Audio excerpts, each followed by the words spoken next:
Limbayat police station વિસ્તારમાં એક ગુનો રજીસ્ટર થયો હતો, જેમાં ચીટિંગનો બનાવ હતો. આ ઘટનામાં હકીકત એમ હતી કે એક વ્યક્તિ પોતે બાયર તરીકે જયશ્રી જ્વેલર્સ, જે મદીના મસ્જિદ પાસે આવેલી છે, ત્યાં ગયો હતો. બાયર તરીકે ત્યાં જઈ અને એણે 2,20,000ના ઘરેણાં ખરીદ્યા હતા.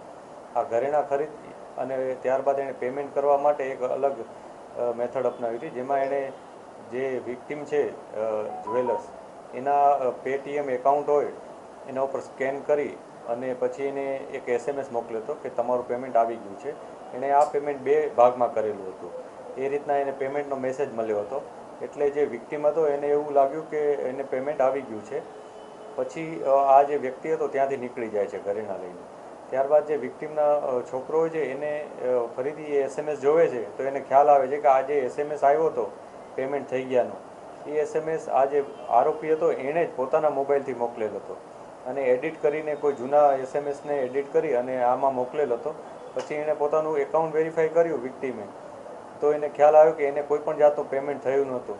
એટલે એક અલગ પ્રકારની એમો વાપરી અને આ વ્યક્તિએ છેતરપિંડી કરી હતી, જે અનુસંધાને લિંબાયત પોલીસ સ્ટેશનમાં ગુનો નોંધી અને આગળની કાર્યવાહી શરૂ કરી હતી.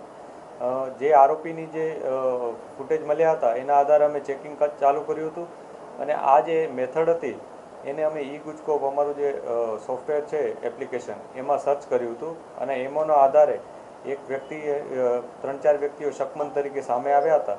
અને આવી જ રીતના અમે આ બાબતની જાહેરાત જે મીડિયા મારફતે ન્યૂઝમાં પણ થઈ હતી, જેને પ્રેસ નોટમાં પણ આવી હતી, જેને કારણે એક અન્ય વ્યક્તિ કે જે આવી જ રીતના ભોગ બન્યો હતો, એણે પોલીસનો સંપર્ક કર્યો હતો અને એણે જણાવ્યું હતું કે એની સાથે પણ આ જ પ્રકારની એમઓ દ્વારા છેતરપિંડી થઈ છે. જેથી પોલીસે ત્યાં જઈને ફૂટેજ વેરીફાઈ કર્યા હતા અને આ બંને વ્યક્તિ એક જ હતો આરોપી તરીકે. એટલે પોલીસે વધારે કન્ફર્મ કર્યું હતું. પછી ટેકનિકલ ઇન્ફોર્મેશન અને હ્યુમન સર્વેલન્સ, હ્યુમન રિસોર્સની ઇન્ફોર્મેશન, આ બંનેના આધારે અમે એક વ્યક્તિ ઉપર નેરો ડાઉન કરી અને એની પૂછપરછ કરી હતી. છેવટે એણે કબૂલ કર્યું હતું કે આ ઘટનાને અંજામ એણે પોતે જ આપ્યો છે. એનું નામ દેવલ ઉર્ફે ડેવિલ શિંદે છે.